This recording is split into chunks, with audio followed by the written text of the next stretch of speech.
नमस्कार कर्नल रैना, बहुत-बहुत स्वागत है आपका। नमस्कार अंजू जी, नमस्कार दर्शकों को, धन्यवाद।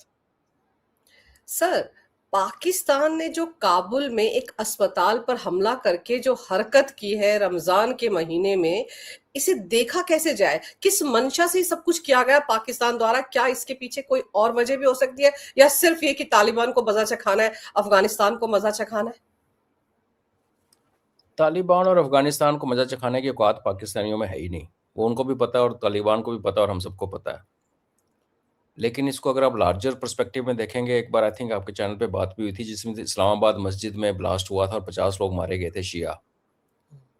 तो क्या है कि ट्रंप साहब के साथ लंच करके, उनके टेबल पे बैठ के, उनकी फिर गोद में बैठ के आसिम मुनीर ने सोचा कि मैं तो अब अ, दुनिया के कंट्रोल से और काबू से बाहर निकल चुका हूँ, बियॉन्ड दिस वर्ल्ड हो गया हूँ, पर वो औकात है नहीं। तो जब उन्होंने कहा कि भेजो ज़रा गाज़ा में पीस कीपिंग मिशन पे फ़ौज, सऊदीज़ ने कहा भाई सऊदी की वैसे ही जो उनकी अपनी आर्मी है उसमें पाकिस्तानी वैसे नौकरी करते हैं, लेकिन वो सऊदी अरबिया की आर्मी में है। तो इन्होंने कहा अपनी आर्मी भेजो यमन बॉर्डर पे 25,000, वो भी मांग रहे हैं 25,000। इधर से हमारे यहाँ कब सिंदूर शुरू हो जाए पता नहीं, उधर से तालिबान से प्रॉब्लम चल रही है। तो इन्होंने इस्लामाबाद का जब ब्लास्ट किया, वो ब्लास्ट ना तो तालिबान ने किया ना बलोचों ने किया, वो ब्लास्ट किया था आईएसकेपी ने। आईएसकेपी जो है पाकिस्तान की आईएसआई की बनाई हुई संभाल के रखी हुई आईएसआईएस का एक अंश है जो पाकिस्तान की आईएसआई ने संभाल के रखा हुआ है। अमेरिका ऑन पेपर उसको डिक्लेयर कर चुका है एक designated terrorist organisation, UN declare कर चुका है, लेकिन अमेरिका को भी जब काम पड़ता है, ईरान के किसी जनरल को मारा, रशिया में मॉस्को में ब्लास्ट करना, तो आईएसकेपी ही ब्लास्ट करती है और अमेरिका करवाता है पाकिस्तान के आईएसआई के थ्रू। तो उसी आईएसकेपी ने इस्लामाबाद में मस्जिद को उड़ाया, क्योंकि टीटीपी और बलोच को अगर आप देखेंगे ये सिविल टारगेट नहीं उड़ाते, ये मारते हैं पाकिस्तानी फौज को। पहले एक ज़माना था जब टीटीपी ने स्कूल में, आर्मी पब्लिक स्कूल में पेशावर में अटैक किया था, काफ़ी निंदा भी हुई थी उनकी, और उसके बाद फिर उनका पैटर्न चेंज हुआ। लेकिन आईएसकेपी हमेशा सिविल टारगेट्स पे, चाहे मौलाना डीजल की रैली पे करे, किसी पे करे। तो वो एक किया गया था ये बताने के लिए दुनिया को या अमेरिका को कि सर हम तो आपके साथ आना चाहते हैं गाज़ा में, लेकिन हम आ नहीं सकते, हमारे घर के अंदर हालात थोड़े ज़्यादा ख़राब हैं। और उसी बहाने से पाकिस्तान वहाँ से बचने की कोशिश कर रहा है, क्योंकि उनको पता है अगर गाज़ा में इनकी गई फ़ौज, तो पाकिस्तान के अंदर ऐसा आग लगेगी कि ये इनको सँभाल नहीं पाएँगे। क्योंकि इन्होंने अपना जो पाकिस्तान ने जो अपना एग्ज़िस्टेंस है आज तक एंटी इंडिया रेटोरिक पे रखा हुआ है कि हिंदू हैं, और वो पाकिस्तान की क्लासों में ये पढ़ाते हैं ना कि पूरा जो उपमहाद्वीप है, इंडियन सब कॉन्टिनेंट, ये किसी ज़माने में पाकिस्तानी था या मुगल था, और हिंदुओं ने इनको मार-मार के भगा के छोटा-सा पाकिस्तान दे दिया। ये वहाँ पे पढ़ाया जाता है। तो उसी अपने आप की एग्ज़िस्टेंस को इसके करने के बजाय कि तरक्की करें, साइंस में कुछ करें, नोबेल प्राइज़ जीतें और दुनिया में अपना मुकाम बनाएँ, उन्होंने अपने को सिर्फ़ एंटी इंडिया कर के बना के रखा। और उसी के साथ दूसरा इनके पासपोर्ट पे होता था कि इज़राइल में ट्रैवल करना मना है इस पासपोर्ट पे। तो उन्होंने इज़राइल को रिकॉग्नाइज़ कभी नहीं किया। और जब भी पैलेस्टीन की बात होती थी तो हमेशा वो पैलेस्टीन, पैलेस्टीन, पैलेस्टीन, अरब देश नहीं इतना बोलते जितना ये बोलता है। फिर इसने हमास के टेररिस्ट को अपनी जो इनकी कमांडो ट्रेनिंग अकेडमी है वहाँ पे ट्रेनिंग दी, उसके फोटोज़ आए। तो एक की ऐसी एटीट्यूड रख के, ऐसे रिलेशनशिप रख के अगर सडनली आप गाज़ा में पीस कीपिंग फोर्स भेजते जिसका मतलब था हमास के साथ लड़ना, तो पूरे मुस्लिम वर्ल्ड में बदनामी होती। खैर ये तो हीरा मंडी है, इसको बदनामी का फ़र्क नहीं पड़ता। घर के अंदर हालात ना इनके काबू से बाहर हो जाते। तो ये उसको बचने के लिए ये स्वांग रच रहे हैं। अब दूसरा रीज़न है कि ओवरऑल अगर आप देखें तो पाकिस्तान इस टाइम बहुत ज़्यादा अनस्टेबल है। इकॉनमी ख़त्म, मिलिट्री के लोग गालियाँ निकाल रहे हैं, फ़ौज को इतनी गालियाँ सरेआम कभी नहीं पड़ी। पीओजे के देखिए, ऊपर गिलगित बल्तिस्तान देखिए, इधर आप बलूचिस्तान को देख लीजिए, आप पश्तूनिस्तान को देख लीजिए, हर जगह आउट ऑफ कंट्रोल है।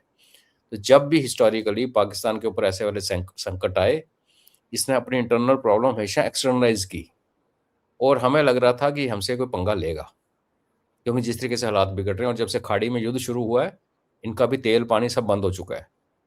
ईरान से स्मगल होके यहाँ पे काफ़ी सारा तेल आता था, अक्रॉस द बॉर्डर पाइपलाइंस बिछाई हुई थी इन्होंने स्मगल वाली, वो हो गई बंद, क्योंकि अभी बलूचिस्तान के उस तरफ बेसिकली अमेरिकन घूम रहे हैं। तो और जो टैंकर्स आ रहे थे वो भारत ने पकड़ लिए लड़ाई शुरू होने से पहले, ईरान के 3। हाँ, तो ये अब फंस चुका है, इसके पास एनर्जी का सोर्स नहीं है। चाइना के पास जैसे वेनेजुएला बंद हुआ, ईरान बंद हुआ, ईरान से अभी भी चाइनीज टैंकर चल रहे हैं इक्का दुक्का, तो उसको रशिया की पाइपलाइन से आ रहा है। इनके पास और कोई सोर्स नहीं है। और अगर ईरान से ऑफिशियली खरीदते हैं तेल तो अमेरिका की पिटाई करेगा, जो उनका बाप है। तो ये फंस चुके हैं। तो ऐसे हालत में इन्होंने अपनी इंटरनल प्रॉब्लम को कहीं ना कहीं एक्सटर्नलाइज करना था। अब ऑप्शन क्या थी? 3। एक ईरान के साथ कर सकते थे, और वो एक्चुअली करना नहीं चाहते थे क्योंकि ईरान जो उनको बुरी तरह से मारता है फिर। तो इन्होंने क्या किया, अभी ईरान के खिलाफ खड़े हो गए सऊदी अरबिया के कहने पे, लेकिन उनसे पंगा भी लिया नहीं इसने। इनफैक्ट ईरान के कुछ हथियार चाइना से आ रहे हैं, वो पाकिस्तान के अंदर से जा रहे हैं, तो ये डबल गेम खेल रहा है। हाँ, दूसरे बचे हम, हमारे से पंगा लेगा तो फिर बर्बादी है। और प्लस अमेरिका भी पिटाई करेगा कि इस टाइम तो नहीं इंडिया से पंगा क्यों लेंगे, हम तो फिर पीटेंगे इनको। हम पीटेंगे तो उसमें अमेरिकन हर्ट इंटरेस्ट भी हर्ट होते हैं, बिकॉज बलोचिस्तान से अमेरिका की फ्लाइट्स उड़ रही हैं, इनके जहाज उड़ रहे हैं, ईरान के जो ऑपरेशन हो रहे हैं। और अगर कल, बड़ी रिमोट पॉसिबिलिटी है, अगर कल को अमेरिका को अपने सैनिक डालने हैं ईरान के अंदर, और मरीन्स जो आ रहे हैं उनको छोड़ दीजिए, वो तो कोस्टल उसके लिए है। तो एक ही इलाका है जहां से तेजी के साथ फौज मूव कर सकती है टैंक लेके, वो है पाकिस्तान से ईरान की तरफ। क्योंकि जो वेस्टर्न एरिया है ईरान का, जहाँ पे सीरिया है, इराक है, कुर्द है, वहाँ पे पहाड़ी इलाका है। वहाँ से एक हाई स्पीड पे हाई टेम्पो ऑपरेशंस करना मुश्किल है। इधर से ओपन है, डेजर्ट है। तो ईरान से भी नहीं हुआ, हमसे भी मार खाने की पूरी वो है। तो उनको उसको एक थोड़ा सा, जिसको कहते हैं ना, वीक पड़ोसी मिला, जिसको मिलिट्री इक्वेशंस में तो पाकिस्तान और अफगानिस्तान का कोई मुकाबला नहीं है। पाकिस्तान प्रॉपर आर्मी है, उनके पास सब कुछ है, चाहे भीख मांगा हुआ है चाहे कुछ भी है। अफगानों के पास, बेचारों के पास कुछ नहीं है। और यही रीज़न है, अंजू जी, मैं कितनी देर से कितने चैनल्स पे ये बात दोहरा रहा हूँ कि चाइना ने ऑलमोस्ट तालिबान को ऑलमोस्ट रिकग्नाइज कर लिया है, बोले बिना। उनका एम्बेसडर को रिसीव किया था जैसे head of the state receive करता है। सेम चीज़ रशिया कर चुका है। हमारे यहाँ उनके मिनिस्टर्स आते हैं, हमने अपनी एम्बेसी वहाँ खोल ली, लेकिन हम तालिबान गवर्नमेंट को रिकग्नाइज नहीं कर रहे। तब आप रिकग्नाइज नहीं करोगे तो आप उनको हथियार नहीं दे सकते। अब जो देश आपका पर्पज हल कर रहा है, एक कॉमन काज, एक हम दोनों का दुश्मन कॉमन है, तो हमें उसकी मदद करनी चाहिए। आज तो मैं कहता हूँ अब वो स्टेज भी निकल गई हथियार देने वाली, क्योंकि अब जब तक आपकी दो गवर्नमेंट के बीच में रिलेशनशिप नहीं है, अगर आप हथियार भेजो, उनको भेजोगे 2 नंबर के रूट से, तो उसको इलीगल माना जाता है इंटरनेशनली। आपकी गवर्नमेंट टू गवर्नमेंट डील होनी चाहिए। अब ये टाइम आ चुका है कि हमें अफगानिस्तान को बचाना है इस टाइम, क्योंकि ये जिस तरीके से करतूतें कर रहे हैं, बच्चे मार दिए, ड्रग एडिक्ट से ट्रीटमेंट कर रहे थे उनको मार दिया, 400 मर गए, 250 जख्मी। तो मैं तो कहता हूँ ये अभी टाइम आ गया, हमें सीधा सीधा म्यूचुअल डिफेंस पैक्ट करना चाहिए अफगानिस्तान के साथ, कि तुम्हारे पे अटैक हुआ तो हम अपने पे अटैक मानेंगे। और जैसे इनका जहाज जब काबुल में उड़े, पीछे से हमारे इनको S-400 ठोक दे, उस जहाज को लैंड ही ना करने दे पाकिस्तान में। ऐसा एक, देखो हम कह रहे हैं 2047 में हमें बड़ी पावर डेवलप नेशन बनना है, बोल नहीं रहे हैं, लेकिन यही है नहीं, डेवलप नेशन मतलब हम सुपर पावर बनने के फिराक में है। अगर सुपर पावर नहीं बने तो रीजनल पावर तो बन जाएंगे। तो रीजनल पावर तभी तो बनोगे ना जब अपने रीजन का ध्यान रखोगे। हर चीज से हाँ। किनारा नहीं कर सकते, हर चीज से किनारा स्टेटमेंट तो करके। जारी स्टेटमेंट तो जारी किया ना, एमईए ने बहुत स्ट्रॉन्ग शब्दों में कहा, और कहा है कि हम तो अफगानिस्तान के साथ खड़े हैं। इंटरनेशनल कम्युनिटी से भी कहा है कि जिस तरह की ये नापाक हरकत पाकिस्तान ने की है, जवाबदेही तय की जाए। लेकिन आपको लगता है कोई कुछ करेगा? जब तक कि आज अमेरिका कुछ नहीं बोलेगा, कोई कुछ करेगा पाकिस्तान के खिलाफ? आप देखो ना, चिट्ठियां लिख रहा था वो लारी जानी, ये जो मुस्लिम ब्रदरहुड है, उसको, उसका क्या हुआ? वो भी मारा गया। हाँ, अभी कंफर्म नहीं है, बट मारा है, उसको ठोका है। अमेरिका किस मुंह से बोलेगा? बच्चे स्कूल के लड़कियां मार दी उन्होंने ईरान में। और एक हाँ, नहीं, 2 मिसाइल 40 मिनट के गैप में, दूसरी मिसाइल भी वही मारी। पहली मारी लड़कियों को मारा, दूसरी मारी रेस्क्यू टीम को भी मार दिया। वो तो खुद ही मुंह काला करके बैठे हुए हैं। मेरा ये कहने का मतलब है कि हम यहाँ की सब कॉन्टिनेंट में अगर हमने अपनी पावर दिखानी है, तो हमें फिर वो करना चाहिए जो हमारे देश के लिए अच्छा है। और जो, अगर देखिए, रशिया बैठा रहा, यूक्रेन शोर में जाता रहा, मुझे नेटो में डाल दो, नेटो में डाल दो। उसने कहा नेटो का नाम मत ले, क्योंकि अमेरिका ने बोला हुआ था हम कभी आपके पड़ोस में नहीं आएंगे। और जब देखा ये नहीं सुधर रहे, ना अमेरिकन सुधर रहे हैं ना जेलेंस्की सुधर रहा है, तो रशिया घुस गया अंदर। पूरी दुनिया में क्रिटिसाइज हुआ, यहाँ भी बड़े लोग उछल पड़े कि ये क्या होता है, दूसरे देश की आज़ादी। ऐसा नहीं होता आज़ादी। दूसरे देश की आज़ादी अगर आपकी आज़ादी खतरे में डाल दे तो आपका हक बनता है कि भाई उसकी आज़ादी पहले ठीक ठाक करो, आप जाकर रिजॉल्व करो। और आज ये हाल है कि यूक्रेन को पता चला आपको, अगले साल 6 महीने के बाद यूक्रेन रशिया का पार्ट बन गया, जैसे पहले था यूएसएसआर का। तो आपको कई चीजें करनी होती हैं लोकलाज को साइड पे रख के, बिकॉज बाकी जब करते हैं उनको कोई लोकलाज नहीं आती। और इसके लिए आपको हिस्ट्री का लेसन हमारे पास पड़ा हुआ है। 71 में जब इन्होंने वहां पे जिनोसाइड शुरू किया 25 मार्च 1971 को सर्चलाइट ऑपरेशन के दौरान, और वहां से 10 करोड़ रिफ्यूजी भारत में आए। और उस सर्चलाइट में हम, हिस्ट्री हमें तो बताती है कि वहां पे बांग्लादेशियों के ऊपर अत्याचार हुआ पाकिस्तान आर्मी ने, उसमें हिंदुओं की लेडीज का साथ बहुत बुरा हुआ, और बांग्ला लेडीज का तो हुआ ही हुआ, हिंदू कोलैटरल डैमेज में मारे गए। उस टाइम पूरे दुनिया ने आंखें बंद कर दी थी। मिसिस गांधी जगह जगह गई, सबको बोला कि भाई उधर जिनोसाइड हो गया, हमारे यहाँ 10 करोड़ लोग, हम खाना नहीं खिला सकते, कुछ करो। अमेरिका ने आंखें बंद करके साधना व्यवस्था में चला गया, बिकॉज उस टाइम पाकिस्तान जो था अमेरिका और चाइना की संधि करवा रहा था, क्योंकि अमेरिका और चाइना का 72 से पहले रिलेशनशिप नहीं था कोई डिप्लोमेटिक। तो उस चक्कर में बंद हो गए। वो तो एक बुक वहां से टेलीग्राम, ब्लड टेलीग्राम कहते हैं, एक बड़े फेमस जर्नलिस्ट ने एक टेलीग्राम भेजी थी, जिसके बाद में किताब लिखी गई ब्लड टेलीग्राम। उसके बाद थोड़ा सा हुआ, और फिर जब भारत ने पैक्ट साइन किया रशिया के साथ, और उसी पैक्ट के कारण रशिया ने फिर 7th फ्लीट को, बाद में अमेरिका की 7th फ्लीट जब उनकी पाकिस्तान की हेल्प करने आ रही थी इंडियन ओशन, उसको रोक लिया था। तो यही, इसी टेम्पलेट को अगर आप आज की स्थिति में देखो, तो एक और देश है जहां पे अत्याचार हो रहा है, वो निहत्थई है एक किस्म से, उनके पास पावर नहीं है लड़ने की। और आप ये जो निंदा करना, कड़ी निंदा करना, डोजियर देना, हमने कम दिए हैं? बॉम्बे को छोड़ के को मिला के हमने 1000 डोजियर पाकिस्तान को दिए सबूतों के साथ। कुछ हुआ? वो बेशरम है, उन्होंने कुछ करना, उनको एक ही लैंग्वेज समझ आती है, थप्पड़ की। और मैं कह रहा हूँ कि आप, मैं नहीं कह रहा कि पाकिस्तान में जाकर अटैक कर लो, आज आप अफगानिस्तान के साथ उनको रिकॉग्नाइज करो और डिफेंस पैक्ट साइन कर दो, फिर देखते हैं पाकिस्तान की औकात कितनी है। क्योंकि तब क्या होगा कि वो देखेगा कि पाकिस्तान का अफगानिस्तान को अटैक करना बराबर हो जाएगा भारत पे अटैक करना। इतना बड़ा रिस्क वो लेगा। और in any case Anju ji, it's just a matter of time. हमने प्रूव कर दिया है यूएन में जाके भी, क्योंकि हमें यूएन की बड़ी परवाह है, हालांकि यूएन का कुत्ता नहीं पूछता, कि हमने ये जब दिल्ली में ब्लास्ट हुए थे, इसमें जैश ए मोहम्मद का हाथ, ये यूएन में भी डिस्कस हो गया, वहाँ भी एक्सेप्ट कर लिया गया। तो इट्स मैटर ऑफ टाइम कि किस दिन हमारा जो सिंदूर फिर शुरू होगा और पाकिस्तान की हम ईंट से ईंट पे जाएंगे। मैं ये कहता हूँ वो हमने करना ही है। इसके बदले में अगर एक छोटे देश को हम बचा सकें, जिनके साथ हमारा सिविलाइजेशनल कॉन्ट्रैक्ट है, हमारे बच्चों बचपन की कहानियों में हमने अफगानिस्तान के अफगानों की, काबुली वाले की कहानियां पढ़ी हैं। वो ठीक है, एक पुरानी हिस्ट्री है, वहां से आए, वो तो तुर्क का है ना, तुर्कों ने आके हमारे पर कब्जा किया। अब्दाली आया था, अफगान था अब्दाली। वो एक मैटर ऑफ टाइम है। हमारे भी तो महाराजा रणजीत सिंह की फौज जाके पेशावर में बैठ गई थी, हमने भी पेशावर, उस टाइम अफगानिस्तान का पार्ट था। अब वो हिस्ट्री पुरानी होगी। आज की डेट में अफगानिस्तान हमारे सामने है, जिसमें वही आईएसकेपी जिसके बारे में मैंने कहा, जिसको पाकिस्तान आईएसए ही बचा के रखती है, वही आईएसकेपी को मार रहा है अफगानिस्तान के अंदर। इसका मतलब ये है कि अफगानिस्तान खड़ा है, तालिबान खड़ा है, वो तो हमारे लिए अच्छा है। क्योंकि अगर अफगानिस्तान में सिविल वॉर स्टार्ट होगी और आईएसकेपी का ऊपर वाला हैंड आ गया, तो वहाँ एक आईएसआईएस टाइप, जो हमने सीरिया में देखा और लेडीज के साथ किया, कितनी फिल्में उस पर बनी, और केरला फाइल भी उसकी उसी पृष्ठभूमि में बनी थी। ऐसा अगर अफगानिस्तान में शुरू हो गया, तो उसकी जो सेक है वो हमारे जम्मू कश्मीर में आएगा। तो आज अफगान एक्चुअली हमारा भला कर रहे हैं, खड़े होकर पाकिस्तान के आगे। उनकी हेल्प करनी चाहिए ऑफिशियली, छुप के नहीं, ऑफिशियली। बीएलए की छुप के करें तो बनता है, क्योंकि वो दूसरी स्टेट के अंदर है। ये एक देश है जो खतरे में है, जहाँ के बच्चों को मारा जा रहा है, औरतों को मारा जा रहा है। हम कौन सा फिर रीजनल पावर कब बनेंगे अगर हम चुप करके सिर्फ निंदा ही करते रहे? मैं निंदा वाले कॉन्सेप्ट को अच्छी विश्वास नहीं करता। अब इसका आर्गुमेंट है लोगों को, और अपना आर्गुमेंट होगा, मैं सबकी रिस्पेक्ट करता हूँ। मेरा अपना पर्सनल कहना ये है कि हमें थोड़ा सा प्रोएक्टिव होना चाहिए। जी।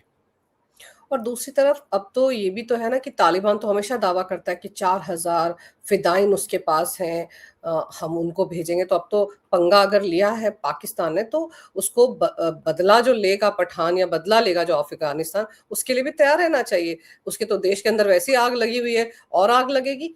अपने मतलब कहते हैं ना, अपना मुंह जो मतलब पैर जो है उसने कुल्हाड़े पे रख दिया खुद ब खुद जाकर पाकिस्तान ने। पर पाकिस्तान ऐसे ही है ना। देखिए, पाकिस्तान को चलाता कौन है? पाकिस्तान को चलाती है वहाँ की फौज, और कुछ ब्यूरोक्रेट्स, या आप ये कह लीजिए कि कुछ एलीट जिसको कहते हैं, जो 3 से 4% है। उन सब के बच्चे, उन सब की प्रॉपर्टीज बाहर हैं।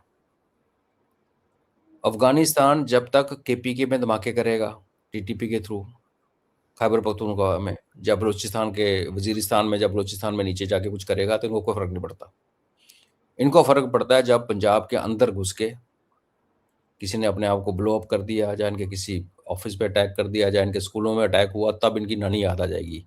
जिस दिन वो होगा, अंजू जी, आपके सामने सारे के सारे जनरल्स यहाँ से आपको एयर टिकट लेके भागते हुए नज़र आएँगे। ऑपरेशन सिंदूर के टाइम पे आसिम मुनीर की बीवी और बच्चे यूएस चले गए थे। तो इनका बड़ा फंडा क्लियर है कि जब तक हम लूट सकते हैं, जब तक इसका इस्तेमाल करके अमेरिका से डॉलर कर सकते हैं, चाइना से पैसे कमा सकते हैं, ठेके करके पीआईए को बेच के, जो मैं बेच सकता हूँ बेचते हैं, तब तक ये यहाँ रहेंगे। अपनी प्रॉपर्टीज इनकी हज़ारों हज़ारों एकड़ के इनके फार्म है, जब तक वहाँ काम चल रहा है ठीक है। और जिस दिन इनकी पे ये बन आएगी जो आप कह रही हैं, तो उस टाइम कॉमन बंदे ही मारे जाएंगे, जो सड़क में चलने वाले कॉमनर मारे जाएंगे। पाकिस्तान का पंजाब जब हिट होगा तो इनकी एलीट थोड़ी हिलेगी और हिलते ही यहाँ से गायब हो जाएगी। तो ये तो पाकिस्तानियों को समझना है ना कि ठीक है, उनके फौज है, ये है, वो है, उनकी चलने नहीं देती, कहीं ना कहीं तो उनको बोलना पड़ेगा। अभी पीछे से वो पश्तून आए थे इस्लामाबाद, गोली चली उनके ऊपर, 10-12 लोग मारे गए, वो वापस चले गए क्योंकि इमरान खान की जो वाइफ थी उसके उस टाइम पैर ठंडे हो गए। उनकी अपनी पॉलिटिक्स थी पीटीआई की, तो वापस जाना पड़ गया उनको। बलोच जो हैं वो पूरा डट के सामना कर रहे हैं। उनकी लेडीज़ आके इस्लामाबाद बैठी मेहरान बलोच इन पार्टी के साथ, उनको मारा गया, पीटा गया, उनको उठा के जेल में डाल दिया। तो अब जब तक पंजाबियों को ये होश नहीं आएगी कि ये सारे लोग यहाँ इस्लामाबाद में प्रोटेस्ट करने आते हैं, कल को जब हमारे यहाँ धमाके शुरू हो जाएंगे तो हम कहाँ जाएंगे? तो ये अब पंजाब में से आवाज़ उठनी तो पंजाबियों का काम है, हम तो कर नहीं सकते। नहीं उठाएंगे तो जो आप कह रही हैं वो आपको पाकिस्तान पंजाब में बड़ी जल्दी आने वाले दिनों में होता हुआ नजर आएगा। और हमारा भी जो सिंदूर आपने देखा वो सारे का सारा पाकिस्तानी पंजाब के अंदर हुआ। हमने कोई टारगेट बलूचिस्तान में नहीं मारा, हमने कोई टारगेट केपी के नहीं मारा, सिर्फ पेशावर के ऊपर एक ड्रोन गया था और वो S-400 जो उड़ाया वो हवा में उड़ाया था, लॉन्गेस्ट जो किल हुई थी। अदरवाइज ग्राउंड के ऊपर हमने किसी पश्तून आबादी या बलोच आबादी को किसी को नहीं टच किया। पंजाब में भी हमने सिबलियन आबादी को नहीं मारा, लेकिन जो मदरसे उड़ाए और जो एयरफील्ड उड़ाए उसमें जो बाकी कोलैटरल डैमेज होती है हमेशा वो हुई थोड़ी बहुत, तो वो सारे के सारे पंजाब में थे। क्योंकि हम भी समझते हैं हाईएस्ट लेवल पे कि पाकिस्तान का जो नर्व सेंटर है, उस टेररिज्म का जो फाउंटेन हेड है, वो पाकिस्तान पंजाब के अंदर है, जहाँ आईएसआई और उनकी फौज बैठी हुई है। अब पाकिस्तानियों को डिसीजन डिसाइड करना है। और मैं इससे रिलेटेड चीज़ आपको एक चीज़ और बताऊं, जब टीटीपी इनको मारना शुरू हो गई, पश्तून बेसिकली क्या है, टीटीपी हैं जो ऑपरेट कर रहा है पाकिस्तान के अंदर, तहरीक तालिबान पाकिस्तान, वो कहते हैं हमने पाकिस्तान में शरिया लगाना है। अब वो दुनिया जानती है कि उनको कंट्रोल करने वाले तालिबान, अफगानिस्तान वाला तालिबान को कंट्रोल करता है, क्योंकि इन दोनों का जो आमिर है वो सेम है। तो अगर हम तालिबान से और अच्छे रिलेशन बनाते हैं आज की डेट में, उनकी हेल्प कर देते हैं, उनकी जो स्ट्रगल चल रही है पाकिस्तान के साथ, तो कल को जब यहाँ गदर मचेगा पाकिस्तान के अंदर, पाकिस्तान पंजाब के अंदर जब ड्रामा शुरू होगा, तो हमारे ऊपर उसकी कोलैटरल इफेक्ट नहीं पड़ेगा, उसका हम यकीन कर लेंगे। अगर आज हम पैसिव देख के बैठ रहे हैं, हाँ जी हम आंख मूंद के बैठ रहे हैं, पॉपकॉर्न खा रहे हैं, आपने जो करना करो, तो कल को पता चला टीटीपी जो है और सब पूरा पंजाब में गदर मचा दिया। और वो ऐसे लोग होते हैं, जब पावर आपके हाथ में, बंदूक आपके हाथ में, आपको चस्का लग जाता है, तो फिर वो आप बॉर्डर वार्डर कोई बहुत कैरी नहीं करते। जैसे पाकिस्तान जो है, अफगानिस्तान और पाकिस्तान का जो ड्यूरन लाइन है, पश्तून उसको मानते नहीं है। तो कल को पता चला कि उनकी जो प्रॉब्लम है स्पिल करते करते हमारे पंजाब और जम्मू कश्मीर की तरफ आ गई। और क्योंकि जम्मू कश्मीर की डेमोग्राफी वैसी है, वहाँ वैसे भी अभी एक फंडामेंटलिस्ट इस्लामिक मूवमेंट चल रही है, तो वो पहले भी 94 में हमने देखा था, अफगान आते थे 93-94 में, मैं तो कश्मीर में था उस टाइम भी। तो ये और इम्पॉर्टेंट है कि हम तालिबान सरकार के साथ रिलेशन बहुत अच्छा करें, ताकि जब ये वाला सिनेरियो बनेगा पाकिस्तान में, तो गदर मचना है, तो कन्फर्म है, आज नहीं तो 10 दिन के बाद। उस टाइम हम अपनी सेफ्टी को इंश्योर कर सकें प्रेशर डलवा के ऊपर से, क्योंकि टीटीपी सिर्फ सुनता है तालिबान अफगानिस्तान की, बाकी वो किसी की नहीं सुनते। अब सरकार का अपना सोच है, जो भी है ठीक है, उनको देखना है जी। हाँ, हो सकता है कहीं न कहीं जो जो बात आप कर रहे हैं उन टर्म्स पे सोचा समझा जा रहा हो, माथापच्ची की जा रही है, क्योंकि एमईए का रिएक्शन भी बहुत तीव्र और बड़ी तेज रफ्तार से आया है, तो हो सकता है उस दिशा में कुछ काम हो रहा हो। लेकिन एक चीज़ ये समझाइए कि अब जब ये कहा जा रहा है कि ईरान में आपको सैनिक जो है ज़मीन से उतारने ही पड़ेंगे। तो ये जो डबल गेम खेल रहा है पाकिस्तान, चाइना के हथियार भी उसके रास्ते ईरान पहुँच रहे हैं और अगर अमेरिका ने ये चाहा कि उनके रास्ते से ही ईरान में एंट्री की जाए, तब तो ये मारा जाएगा बुरी तरह से, क्योंकि अभी तक तो ईरान ने इसको छोड़ा हुआ है। क्योंकि वो कह रहे थे ना, हमारे पास जब सबूत आ जाएँगे कि पाकिस्तान की एयर स्पेस का इस्तेमाल हुआ, पाकिस्तान में एयर बेस का इस्तेमाल कर रहा है अमेरिका, तब हम पाकिस्तान को नहीं छोड़ेंगे। लेकिन ये जो डबल गेम है, ज़्यादा देर तक तो छुपेगी नहीं ना। छुपेगी भी नहीं, और पाकिस्तान ने डिक्लेयर कर दिया ना कि इन्होंने अपने कुछ पायलट्स और एयर डिफेंस वेपन हैं वो सऊदी अरबिया को भेजे हैं। ओपनली बोला उन्होंने, क्योंकि सऊदीज ने बुलाया हुआ था। आसिम मुनीर वहाँ गया, प्रिंस सलमान मिला ही नहीं आसिम मुनीर के साथ, मिलने से मना कर दिया उसने। और उसका जो भाई है डिफेंस मिनिस्टर वो मिला, और तब इनको बोला भाई क्या तकलीफ है तुम लोगों को, तुम ईरान के खिलाफ मोर्चा क्यों नहीं खोल रहे, हमारा तो पैक्ट है आपके साथ, सऊदीज और पाकिस्तानियों का पैक्ट है, म्यूचुअल डिफेंस पैक्ट। एक पे अटैक होगा दूसरा, तो इसने कहा मैं अफगानी मार रहे हो तो तुम्हारी कौन सी मदद कर रहे हो, वट बात हुई। फिर उन्होंने पैसे मांगे 8 बिलियन, 8 बिलियन करते करते 2 बिलियन पे आ गए। तो वो सब जब हुआ उसके बाद वो वापस मुनीर वापस आया, DGIS पे आ रहे हैं, उस दिन प्रेस कॉन्फ्रेंस ली और बोला कि हम अपने जो दोस्त मुल्क है अफगान सऊदी अरेबिया, उसमें हम अपने एयर डिफेंस और पायलट्स भेज रहे हैं। तो उन्होंने भेजा है। तो ऑफिशियली टेक्निकली पाकिस्तान अभी ईरान के खिलाफ लड़ाई लड़ रहा है, अपनी ज़मीन से नहीं लड़ रहा। और वो जो डबल गेम वाली चाइनीज़ वाली खबर अगर सच्ची है, क्योंकि देखो इस ज़माने में प्रोपेगेंडा बड़ा ज़्यादा होता है, AI वीडियो देख के पता नहीं चलता। आज सुबह एक AI वीडियो आ रहा था, नेतन्याहू का फ्यूनरल सर्विस चल रही थी, हाँ, बताइए। तो वो किस पे की विश्वास करे। बट पाकिस्तान ईरान के खिलाफ अमेरिका का साथ दे रहा है, ये क्लियर है। ये तो मतलब कोई अंधा ही बोलेगा कि नहीं है। शायद ईरान इस टाइम नहीं कर पंगा लेना चाहता, बिकॉज ईरान का जो ईस्टर्न पार्ट है जो पाकिस्तान को टच करता है, वहाँ अमेरिका ने एक बार रेड मारी थी, 6 बार में बॉम्बिंग की थी, और एक ऊपर एक नॉर्थ वेस्ट ईस्ट जो अफगानिस्तान को जुड़ता है, उसके अलावा ईस्ट की तरफ कुछ नहीं किया है अमेरिका ने, बॉम्बिंग नहीं हुई है। तो शायद ईरान सोचता होगा कि, और IRGC तो है हर जगह, ईस्ट में भी है, तो ईरान शायद सोच रहा होगा भी चलो ठीक है, अभी थोड़ा सा जो एरिया चुप है उसको चुप रखते हैं, जब टाइम आएगा अगर ऐसा नौबत आ गई कि ईरान बिल्कुल ही डूबने लगा, तो डूबते डूबते वो पाकिस्तान को चेप के जाएगा, वो पनिश करेगा पाकिस्तान को, उनको पता है। लेकिन ये मुस्लिम ब्रदरहुड को जो चिट्ठी लिखी थी लारी जानी ने, जिसमें बड़ी लानतें भेजी थी कि सच्चा मुसलमान वो नहीं है जो हमारे साथ आकर नहीं खड़ा हुआ है, वगैरह वगैरह, आपको लगता है कि कुछ असर हुआ होगा? क्योंकि उसके उलट अरब देशों को तो ये डर लग रहा है कि अगर ईरान पावरफुल होगा और इस मौके पर अगर उसको बख्श दिया अमेरिका ने और इसराइल ने, तो वो तो उनको नहीं छोड़ेगा बुरी तरह से। तो आपको लग रहा है कहीं कुछ मुस्लिम ब्रदरहुड का भाव जागते हुए? सरकार लेवल पे कुछ नहीं होने वाला। हाँ, इन मुस्लिम कंट्रीज के अंदर जो लोग हैं वो कुछ करें तो करें। कैसे? कि जो सऊदी अरेबिया की जितनी भी ऑयल प्रोड्यूसिंग बेल्ट है, जहाँ पे ऑयल वेल्स हैं, वहाँ की मेजॉरिटी पॉपुलेशन शिया है। इराक शिया है। बहरीन में 35% से ऊपर नॉन शियाज हैं, बाकी 60 के आसपास शिया हैं। तो इन सब कंट्रीज़ में बहुत ज़्यादा पॉपुलेशन, और पाकिस्तान के अंदर जिसको 12-13% कहते हैं, सबको पता है 24-25% शिया है। तो ये इस्लाम की जो जिहाद की और इस्लाम की जो बात हुई है, इसका इम्पैक्ट सरकारों पर नहीं पड़ने वाला। मतलब प्रिंस सलमान तो बदलने वाला नहीं, कतर वाले तो बदलने वाले नहीं, लेकिन वहाँ जो पॉपुलेशन रहती है, वो कौन बंदूक उठा के किस दिन किस सिटी के अंदर धमाका कर दे अरब के अंदर, वो आप कुछ नहीं कह सकते।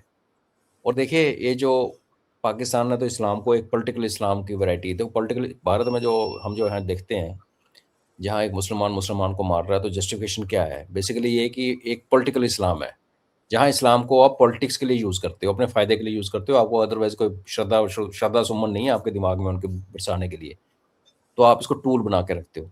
पाकिस्तान तो उसको कब से करता रहा, Islamic bomb, Islamic NATO, OIC में भारत आना, हम भी आए, OIC एंटर करना चाहते थे by the way, Indira Gandhi ji, Pakistan ने ब्लॉक किया था, नहीं तो पता चलता आज हम ऑर्गेनाइजेशन ऑफ इस्लामिक कंट्री के मेंबर होते हम भी। मतलब ये भी एक स्ट्रेंज बात हो चुकी है। तो इसका इम्पैक्ट, जैसे हुतीज़ हैं, हुती चुप करके बैठे हुए हैं, इस टाइम सभी कह रहे हैं जी हॉर्मुज़ बंद हो गया, हॉर्मुज़ बंद हो गया, दुनिया का 20% तेल आना बंद हो गया। आप इमेजिन कीजिए अगर रेड सी बंद हो गया, जिसके ऊपर हुतीज़ बैठे हुए हैं, और उन्होंने पहले किया था, तो तेल तो गया तेल लेने, जो बाकी सामान है जो हमारे यहाँ आ रहा है, जो हमारा बाहर जा रहा है, वो सारा बंद, सुएज कनाल बंद हो जाएगी। तो ये जो कॉल है अब आपको ये भी बैकग्राउंड देखिए कि हूतीज के लिए पैगंबर मोहम्मद ने कहा था कि दुनिया के सबसे अच्छे मुसलमान, प्योर मुसलमान हूतीज हैं, यमन वाले। और वो बड़ा छाती ठोक के आज भी कहते हैं कि हम सबसे सुपीरियर हैं, हमें तो प्रॉफिट ने कहा था।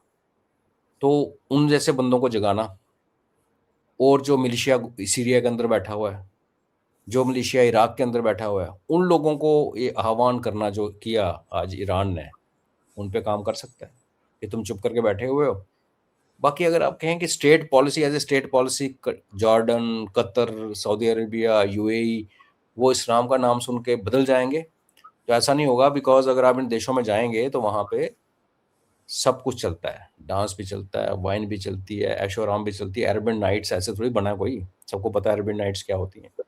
और मैं खुद इजिप्ट में गया हूँ, मुस्लिम ब्रदरहुड है, पर वहाँ आप जाइए डेजर्ट में, रात को बेली डांसिंग वगैरह सब होती है ओपनली। दुबई में देख लीजिए, तो वहाँ इस्लाम जो है वो इस्लाम है जो कहीं भी दुनिया में फेथ होता है, जो कि इवॉल्व करता है, प्रोग्रेसिव होता है। सऊदी अरबिया पीछे था, उसने भी सब खोल दिया। हमारे यहाँ जो पॉलिटिकल इस्लाम है ना, वो आज आकर 1400 साल पीछे जाता है, वो आज की बात नहीं करता है। These countries have moved on. Dubai में आपको जाके, आप दुबई जाएंगे तो आपको दुनिया भर की कंपनीज वहाँ बैठी हुई हैं, बिकॉज वो एक इंटरनेशनल सिटी है। वहाँ आप ज़्यादा इस्लाम इस्लाम करोगे, पकड़ अंदर ठोक देंगे। वहाँ मतलब नहीं, हम रिलीजन पे बात नहीं कर सकते। ये जो हमारे सब कॉन्टिनेंट वाले हैं, पहले कहते थे अरब हमारे पेरेंट्स हैं, अभी पाकिस्तानी चैनल वाले कह रहा नहीं, अरब नहीं, हमारे तो पर्शियन हमारे पूर्वज हैं। मतलब उनको तो मंजूर ही नहीं है बोलना कि हिंदू हमारे पूर्वज हैं। और जब उधर से अटैक आए, तुर्क अंदर आए, तो हमने झुक के नमाज पढ़नी शुरू कर दी, वो तो बोल नहीं सकते। तो इधर वालों को प्रॉब्लम है, उधर वालों को प्रॉब्लम नहीं है। उनको इस्लाम की कॉल और इस्लाम का क्या कहते हैं उसको, रेफरेंस देके ये बोलना कि तुम मानो, वो नहीं करने वाले। पॉपुलेशन कर सकती है, स्टेट्स नहीं। हाँ, हो सकता है लोगों को जगाने का ही काम करने की कोशिश कर रहा हो ईरान इस वक़्त। लेकिन एक चीज़ और है, ये जो भारत जिस तरह से स्ट्रेट ऑफ हॉर्मुज़ से भारत के जहाज़ निकल रहे हैं, उससे दुनिया तो हैरान हो रही है, लेकिन हमारे अंदर देश में जो एक इकोसिस्टम बैठा है, आप देखिए ज़रा वो जो बुआ है, जिनको आप बुआ बोलते हैं, वो किस तरह के सवाल कर रही थी एक ईरानी ऑफ़िशियल से कि क्या सच में आ गए हैं जहाज़? क्या सच में आने दिया गया है उनको? मतलब उसको यकीन नहीं हो रहा था, वो कोई और प्रोपेगेंडा करना चाह रही थी वो शेरवानी। हम्म। एक गुरुओं के मुंह से निकली गुरबानी होती है।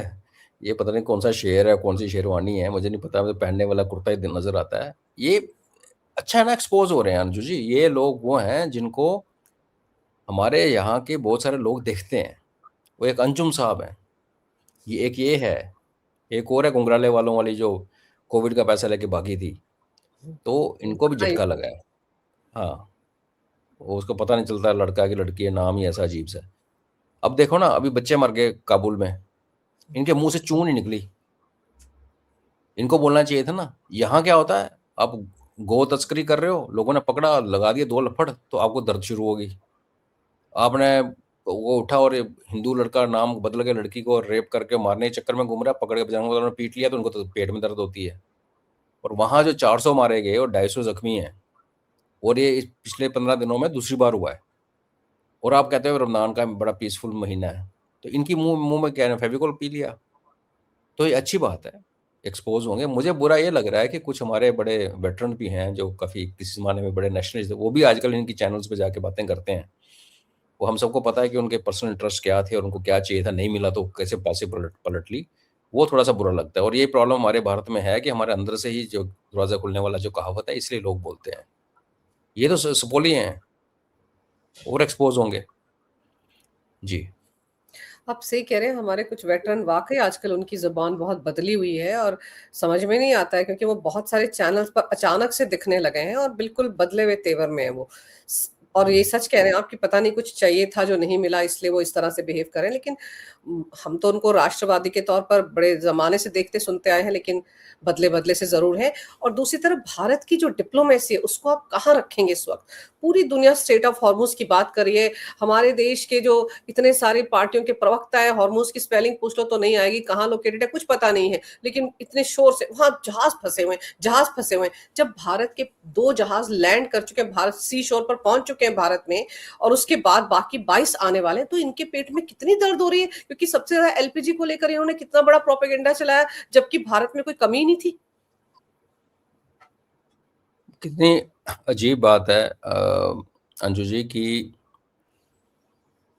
एक वीडियो आता है जिसमें अपोजिशन वाले रैली निकाल रहे हैं, रैली भी मोया का सिर बोलते हैं अपने पहाड़ों में ना, 4 बंदे, वो खत्म नहीं है, एलपीजी नहीं है, ये नहीं है, और उसी के मुहाने, दूसरी गली के मुहाने पे एक बंदा सिलेंडर लेके डिलीवरी कर रहा है घर के, उसी उसी एरिया में। इससे बड़ी बताइए आपकी, thanks to social media, thanks to technology, इससे बड़ा चपाट के मुंह पे कौन लगा, कैसे हो सकता है? प्रॉब्लम क्या है कि 30% के आसपास यहाँ के भारत के लोग हैं जो कि वोट देते हैं इनको, अपोजिशन को, और वो 30% वाले जो हैं इनकी झूठ को सच मानते हैं। वो सच मान के फिर अपने जो फैमिलीज और रिलेटिव्स और फ्रेंड्स ग्रुप में फैलाते हैं, तो उसमें भी 2-3% लोग धीरे धीरे उधर को जाने लगते हैं, बिकॉज कुछ बेवकूफ़ियाँ हमारी सरकार ने की है, यूजीसी वगैरह वाले इशू बन गए, तो लोगों का मन खट्टा हुआ है, लेट्स बी ऑनेस्ट। लेकिन जहाँ तक डिप्लोमेसी का सवाल है, आपने सवाल पूछा, वो तो अव्वल नंबर, ऐसी डिप्लोमेसी हमने नहीं देखी। हमने तो अपने प्राइम मिनिस्टर को अमेरिका के प्रेसिडेंट के दरवाजे के ऊपर 10 मिनट खड़े हुए वेट करते हुए देखा 71 में। और आज ये है कि दुनिया में किसी को प्रॉब्लम होती है तो भारत की तरफ देखता है।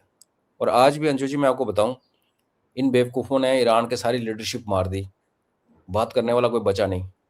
आज भी अगर वहाँ एक ईरानियन को इंस्टॉल करना है, जिसको ईरानियन ईरानियन समझें, क्योंकि अमेरिका अपना बंदा इंस्टॉल करेगा तो अमेरिका ईरानियन उसको अमेरिकन पिट्ठू मानेंगे, और उसको वहाँ पे सिविल वॉर शुरू हो जाएगी, जैसे आपने देखा था अफगानिस्तान में। करजाई को लेके आए अमेरिकन, और लोगों ने नहीं माना, और तालिबान ने फिर टेक ओवर ही कर लिया। तो यहाँ एक ऐसा आदमी चाहिए था कि जिसको ईरानियन ईरानियन माने कि हमारा है। और ये लरजाई की जो आप बता कर रहे हो, वो आज जो हुआ है, ये वो एक कैंडिडेट था। और भी हैं 2-4, प्रोफेसर मरांडी है, मगर उसमें लोग कहते हैं कि देखो जी वो तो अमेरिका की यूनिवर्सिटी में पढ़ाता था, तो उसकी वहाँ पे सॉफ्ट कॉर्नर है, और उसको आज तक अमेरिका ने हिट नहीं किया। वो टीवी स्टूडियो में जाता है, डिबेट भी रहता है, रोज किसी न किसी चैनल पे होता है, उसको नहीं मारा किसी। अगर इनको ईरान को से निकलना है मुंह बचा के, क्योंकि फजीयत तो बहुत होगी अमेरिका की, डिस्ट्रक्शन बहुत की है ईरान की, लेकिन ईरान भी डटा हुआ है। देखिए अब सुपर पावर और प्लस एक बहुत बड़ी पावर इसराइल, प्लस सारी खाड़ी के देश एक तरफ, और वो अकेला जिसके ऊपर 45 साल से सेंक्शन लगे हुए हैं, वो अकेला है। और आज 2 हफ्ते हो गए लड़ रहा है वो, मतलब महाभारत के युद्ध की लंबा जो लड़ चुका। तो हमारे तो वहाँ पाकिस्तान के घुटने टेक दिए थे 15 दिन की वॉर में, 2 टुकड़े हो गए थे, तो बहुत लंबी लड़ाई लड़ी है उन्होंने।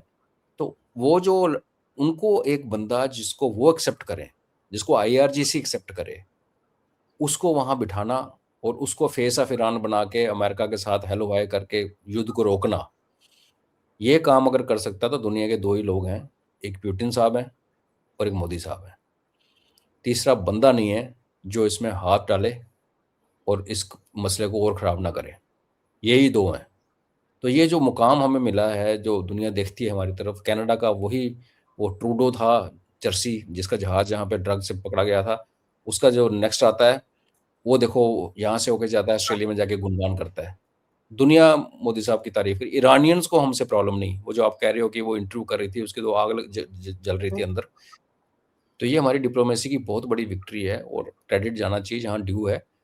अब मैं जो कह रहा हूँ कि अफगानिस्तान के साथ डिप्लोमेटिक रिलेशन जल्दी से खोलिए, उनको मिलिट्री, वो मेरा पॉइंट ऑफ व्यू है। सरकार के पास ऐसा होता है कि कई चीज़ें होती हैं, इनपुट्स जो हमारे पास नहीं होती। तो बिल्कुल। अगर वो कर रहे हैं, जैसे आपने कहा कि शायद उसकी तरफ सोच विचार हो रहा है या नहीं हो रहा है, वो सरकार डिसीजन लेगी, बिकॉज अकाउंटेबिलिटी सरकार की है। अदरवाइज मेरे को डिप्लोमेसी में तो सरकार का कोई भी नुक्ता नज़र नहीं आता जिस पे हम उंगली उठा सकें। मैंने बीच में एक ट्वीट किया था, मुझे प्रेजेंट फॉर्म ऑफ डेमोक्रेसी जो है ना पूरी दुनिया में, मुझे ये पसंद ही नहीं है, ये खत्म हो चुकी है, इसकी लाइफ खत्म हो गई। डेमोक्रेसी का नया एक रूप हमें देखने की ज़रूरत है। यहाँ फ्रीडम ऑफ एक्सप्रेशन कितनी देनी है, कितनी नहीं देनी। और जैसे वॉर टाइम है, इस टाइम दुनिया एक वर्ल्ड वॉर के अंदर घुसी हुई है। इस टाइम एक ऐसी पावर्स होनी चाहिए सरकार के अंदर कि ये जो बेवकूफ़ लोग जो ऐसे इंटरव्यू करते हैं और ऐसे चैनल्स पे आके बकवास करते हैं, इनको पकड़ के अंदर डाल देना चाहिए, क्योंकि अनयूजुअल टाइम्स हैं। देखिए अभी एलपीजी की संकट नहीं है, लेकिन मैं आने वाले भविष्य में भारत के अंदर तेल और एलपीजी का संकट होते हुए देख रहा हूँ। क्यों? आज हमें रशिया सप्लाई कर रहा है, और ईरान से, जिस तरीके से ईरान को बर्बाद करने में लगे हुए हैं, और वो जो आइलैंड को अगर उन्होंने चेप दिया तो ईरान की तरफ से ऑयल बंद हो जाएगा। उनका 90% ऑयल उस आइलैंड से निकलता है, और ये मरीन खरदा लेके आए शायद, हैं। हाँ, खरदा नाम है शायद। हाँ जी, और उसमें ये मरीन्स को लाने का वही पर्पज़ है कि उसको पकड़ेंगे ये। अगर वहाँ की ऑयल सप्लाई पकड़ ली, क्योंकि अमेरिका चोरी करता है, वो तेल चोरी करता है, तो ईरान से बंद हो जाएगा। तो फिर हमारी सेविंग ग्रेस क्या बचेगी कि हमारा तेल जो वेनेजुएला है बहुत दूर है। दूसरा रशिया, रशिया के लिए हमारे पास ईस्टर्न रूट है, जो चेन्नई से होके बिना लड़ाई वाले जोन में गए, पैसिफिक से होते हुए चाइना के बगल से निकल के रशिया में जाता है। अगर वहाँ चाइना या नॉर्थ कोरिया जो तेवर दिखा रहे हैं, अगर वहाँ कोई कांड हो गया और इधर वाली सप्लाई बंद, उधर वाली सप्लाई बंद, बचा वेनेजुएला और कनाडा और अमेरिका, वो 3 सोर्सेज से सप्लाई जो है वो इतनी नहीं आएगी, क्योंकि देखो सप्लाई लाइन इस्टेब्लिश करने में टाइम लगता है। जो जहाज किस रूट पे चल रहा है, उस जहाज को उस रूट से उठा के, ये ऐसा थोड़ी है कि एक कंप्यूटर के ऊपर अपना एक लाइन ड्रा के उसको अनडू किया, इधर मार दी, टाइम लगता है। डॉक्यूमेंटेशन है, लीगल इश्यूज हैं, रूट का बड़ा पंगा है। तो वो ये स्विच ओवर में भी पता चला कि आपको आपके यहाँ किल्लत आ गई। तो हमारे देशवासियों में, इसलिए इस प्लेटफॉर्म पे बात कर रहा हूँ, इतना बड़ा चैनल है आपका, लोग देखते हैं, कि आप मेंटली प्रिपेयर रहें। हम महादेव से यही प्रार्थना करेंगे ऐसा ना हो। लेकिन अगर खास करके पैसिफिक ओशन में कुछ हो गया, और हो सकता है पैसिफिक ओशन में हुए बिना यहाँ ही कुछ और हालात खराब हो गए, तो यहाँ की सप्लाई लाइन, और हूथियोज ने अगर रेड सी बंद कर दिया तो हमारा जो अल्जीरिया से तेल आता है वो भी बंद हो जाएगा। तो उस हालत में हमें मेंटली प्रिपेयर होना पड़ेगा कि हमारे यहाँ किल्लत आ सकती है। आपको एलपीजी बिल्कुल। पे डिपेंड, आप इंडक्शन यूज करें, हुँ, इंडक्शन, राइस कुकर, व्हाटएवर। आज मैं अपने पेरेंट्स का एक लेके आया था, तो वो आजकल इंडक्शन ऐसा आ गया है कि जो कि स्टील के बिना कोई भी बर्तन रखो चल पड़ता है। पहले होता ना सिर्फ स्टील का बर्तन रखना था, वो भी अभी टेक्नोलॉजी आ गई।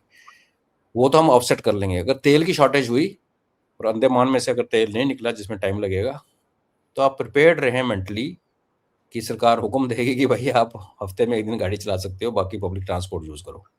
तो उस टाइम रोना नहीं है, क्योंकि ये जो बिल्कुल। हालात है हमारे बनाए हुए नहीं है, हमारी सरकार ने नहीं बनाए, ये विश्व के हालात हैं। तो उसका ठीकरा अपनी सरकार के ऊपर सिर पे ठोकना ठोरना अच्छा नहीं होगा। तो मेंटली हमें एज ए नेशन तैयार रहना चाहिए, जब तक ये युद्ध वगैरह शांत नहीं होते, जो मुझे लगता नहीं शांत होंगे अगले 1-2 साल। ऐसा ऐसा पीरियड भी आ सकता है। जी।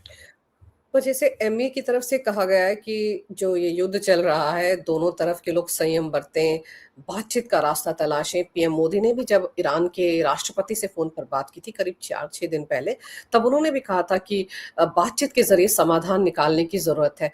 अब और दूसरी तरफ अब तो डोनाल्ड ट्रम्प भी कहने लगे हैं कि ईरान इज़ वेरी टफ, और उन्होंने कहा कि उनको तो उम्मीद ही नहीं थी कि ईरान जो है वो मिडल ईस्ट के कंट्रीज़ को टारगेट करेगा। ये सब बातें वो कह रहे हैं। आपको लगता है कहीं कोई बीच का रास्ता तलाशने की कोशिश की जा रही है और भारत की बहुत अहम भूमिका हो सकती है? जैसे आपने कहा पुतिन कर सकते हैं, पीएम मोदी कर सकते हैं। कहीं उस दिशा में कोई बैक चैनल आपको लगता है कुछ हो रहा होगा? होगा, होगा पक्का। जब 2 देश लड़ते हैं तो भी आपस में बैक चैनल खुली रहती हैं, हुँ, क्योंकि कई चीज़ें हैं। आप देखिए, यूक्रेन में युद्ध चला, हमने उस युद्ध को रुकवाया और स्टूडेंट्स को बाहर निकाला। तो ये पहली बार नहीं है। इसका मतलब ये है कि हमारी चैनल्स खुली रहती हैं। एक देश को बोलना कि तू फायरिंग बंद कर, मेरे बच्चे निकल आए, तो वो अलग बात। जब दोनों देशों को बोलना तुम दोनों लड़ना बंद करो भाई, हमारे बच्चे निकालना है, इसका क्या मतलब है कि हमारी हर जगह पेनिट्रेशन है। और दुनिया के बहुत सारे लीडर्स इस बात को एक्नॉलेज करते हैं ओपनली कि ये देश दुनिया में एक जगह दिख रहा है कि शांति बन सकती है, वो शांति बनाने की जो कैपेसिटी है वो भारत के पास है। तो चैनल्स खुली हुई हैं, आई एम वेरी श्योर। और इनफैक्ट आप देखिए, लड़ाई के दौरान उनका फॉरेन मिनिस्टर यहाँ आया हुआ था, वो रेजिना डायलॉग में। अब मुझे ये मत पूछिए ना कहाँ से आया, किस रूट से आया, कहाँ से निकला, उसका जहाज किसने उड़ने दिया। और आसिम मुनीर लड़ाई के दौरान पे यूएई गया हुआ था, हुँ, सऊदी गया हुआ था, सॉरी। वो किस सऊदी। किस रूट से गया? नो नो, एयर स्पेस सारी बंद हो रखी हैं। तो ये चलता रहता है। ये चीज़ें दुनिया समझती है कि आप दरवाजे खिड़कियां बंद करके आइसोलेशन में रह के आप सिर्फ तबाही कर सकते हो एक दूसरे की। लेकिन जब चैनल्स खुली रहती हैं, किसी ना किसी लेवल पे बात होती है, चाहे ऑफिशियली, चाहे बैक चैनल्स के 9 रूप होते हैं, 9 स्टेजेस होती हैं, 9 लेवल्स होते हैं बैक चैनल्स के। कोई ना कोई लेवल खुला होता है। उसमें एक वो लेवल भी है जिसमें आप और मैं बात कर रहे हैं। आप भारतीय, मैं पाकिस्तानी हूँ।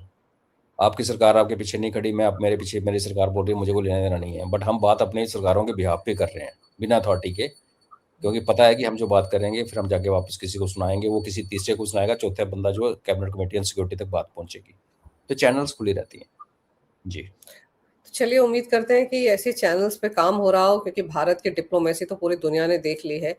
जहाँ से एक तिल नहीं निकल पा रहा है, वहाँ से हमारे जहाज़ निकल रहे हैं। हमारा विपक्ष बिलबिलाया घूम रहा है, क्योंकि एक बड़ा-सा मुद्दा लगा था उनके हाथ, वो भी हाथ से निकल गया। और दूसरी तरफ अब सबकी नज़रें इस बात पर होंगी कि पाकिस्तान ने जो हरकत की है, उसके बाद अफ़गानिस्तान किस तरह से जवाब देता है। और पठान हैं, बदला तो लेंगे, और ऐसा बदला लेने की तैयारी वो कर रहे होंगे इस वक़्त कि पाकिस्तान को नानी याद आ जाएगी। फिर पता नहीं कहाँ भागेगा ये मुल्ला मुनीर। लेकिन आपने सर समय निकाला, बहुत विस्तार से इस विषय पर बहुत अहम जानकारी मेरे दर्शकों को दी। आपका बहुत-बहुत धन्यवाद। नमस्कार, भारत माता की जय, वंदे मातरम, जय हिंद।